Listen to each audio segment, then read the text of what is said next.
RCB ಅಭಿಮಾನಿಗಳಿಗೆ bad news. Chinnaswamy ಅಂಗಳದಲ್ಲಿ match ಎಂದಿದ್ದ DKShi ನಾವು ಆಡಿಸ್ತೇವೆ ಎಂದಿದ್ರು ಕೂಡ ಆರ್ಸಿಬಿ ಅಭಿಮಾನಿಗಳಿಗೆ ಇದೊಂದು ಬ್ಯಾಡ್ ನ್ಯೂಸ್ ಇದೆ.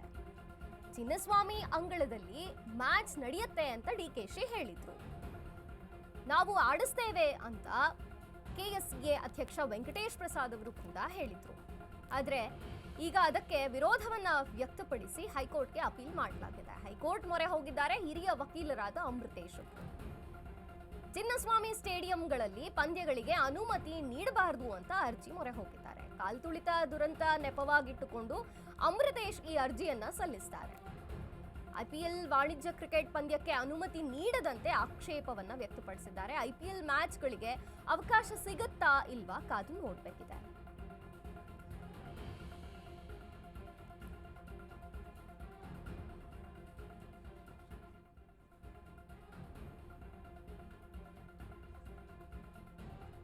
ಚಿನ್ನಸ್ವಾಮಿ ಅಂಗಳದಲ್ಲಿ ಮ್ಯಾಚ್ ನಡಿಬೇಕಿತ್ತು. ಅವ್ರು ಹೇಳಿದ್ರೆ ಇಲ್ಲ IPL ಬೆಂಗಳೂರಲ್ಲೇ ನಡಿ, ಹಂಗೆ ಮಾಡ್ತೀವಿ, ಇಲ್ಲೇ ಚಿನ್ನಸ್ವಾಮಿ ಸ್ಟೇಡಿಯಂ ನಡೀತೀವಿ. ಕಣ್ಣು ಮುಂದೆ ದುರಂತಗಳನ್ನ ಇಟ್ಟುಕೊಂಡು ನೀವು ಇದನ್ನು ನಡೆಸ್ತೀನಿ ಅಂತ ಹೇಳ್ತಿರಲ್ಲ, ಈ ದುರಂತ ನಡೆದ ನಂತರದ್ದು ನಿಮಗೆ ದುರಂತಗಳನ್ನ ಹೇಳ್ತೀನಿ. ಕರೂರಿನಲ್ಲಿ ವಿಜಯನ್ ಅವ್ರದ ದುರಂತ ಹೇಗೆ ನಡೀತು ಹೌದಾ? ತದನಂತರ ಒಂದು ದೇವಸ್ಥಾನದಲ್ಲಿ ಆಂಧ್ರ ಪ್ರದೇಶದಲ್ಲಿ ಏನಾಯಿತು, ಡೆಲ್ಲಿಯಲ್ಲಿ ಬ್ಲಾಸ್ಟ್ ಆಯಿತು.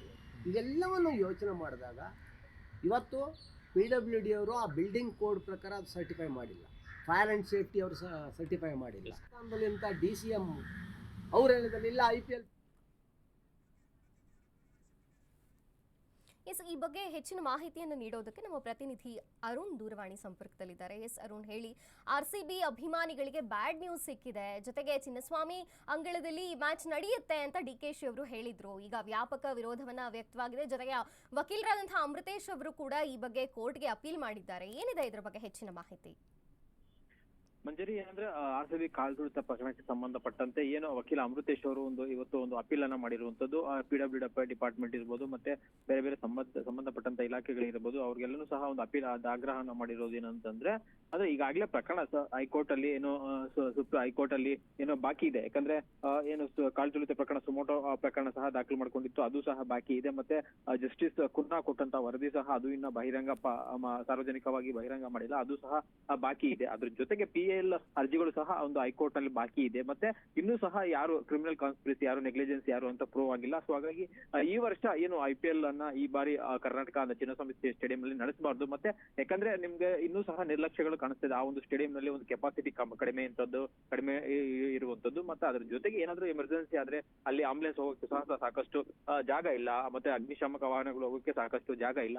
ಸೊ ಹೀಗಾಗಿ ಈ ಬಾರಿ ಒಂದು ಬಾರಿ ಆದ್ರೂ ಸಹ ಈ ಚಿನ್ನಸ್ವಾಮಿ ಸ್ಟೇಡಿಯಂ ನಲ್ಲಿ ಮ್ಯಾಚ್ ಗಳನ್ನ ನಡೆಸಬಾರ್ದು. ಯಾಕಂದ್ರೆ ಎಲ್ಲಾ ವ್ಯವಸ್ಥೆಗಳನ್ನ ಸರಿ ಮಾಡಿಕೊಂಡು, ಮತ್ತೆ ಏನೋ ಕೆಪಾಸಿಟಿ ಇರ್ಬೋದು, ಮತ್ತೆ ಜನರ ಎಂಟ್ರಿ ಮತ್ತೆ ಎಕ್ಸಿಟ್ ಇರ್ಬೋದು, ಮತ್ತೆ ಆಂಬುಲೆನ್ಸ್ ಇರ್ಬೋದು, ಮತ್ತೆ ಅಗ್ನಿಶಾಮಕ ದಳ ಇರ್ಬೋದು, ಎಲ್ಲಾನು ಸಹ ಹೋಗಕ್ಕೆ ಬರಕ್ಕೆ ಎಲ್ಲಾ ರೀತಿಯ ವ್ಯವಸ್ಥೆ ಮಾಡ್ಕೊಂಡು ಆ ನಂತರ ಅನುಮತಿಯನ್ನ ಕೊಡಬಹುದು ಅಂತ ಕೊಡಿ ಅಂತ ಸಹ ಅವರು ಆಗ್ರಹವನ್ನ ಮಾಡಿರುವಂತದ್ದು. ಮುಂದಿನ ದಿನಗಳಲ್ಲಿ PAL ವಿಚಾರಣೆ ಇರುತ್ತೆ, ಮತ್ತೆ ಸುಮೋಟೋ ಕೇಸ್ ವಿಚಾರಣೆ ಇರುತ್ತೆ. ಮತ್ತೆ ಅದ್ರ ಜೊತೆಗೆ ಏನಂದ್ರೆ ನೆಗ್ಲಿಜೆನ್ಸಿ ವಿಚಾರಕ್ಕೆ ಸಂಬಂಧಪಟ್ಟಂತೆ ಜಸ್ಟಿಸ್ ಕುನ್ನಾ ವರದಿ ಕೊಟ್ಟಂತಹ ವರದಿ ಏನಿದೆ ಅದು ಸಹ ಇನ್ನೂ ಬಾಕಿ ಇರುವಂತದ್ದು.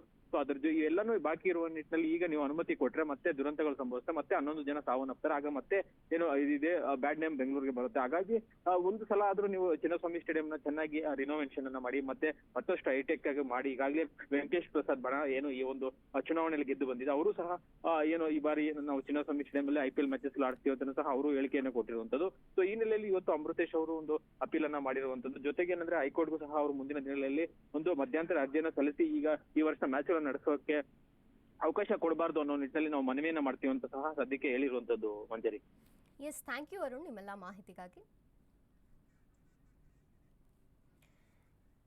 ಎಸ್, ಬೆಂಗಳೂರಿನ ಚಿನ್ನಸ್ವಾಮಿ ಸ್ಟೇಡಿಯಂನಲ್ಲಿ ಮ್ಯಾಚ್ ನಡಿಬೇಕಿತ್ತು ಹೀಗೆ ಅಂತ ಡಿಕೆಶಿ ಅವರು ಹೇಳಿದ್ರು.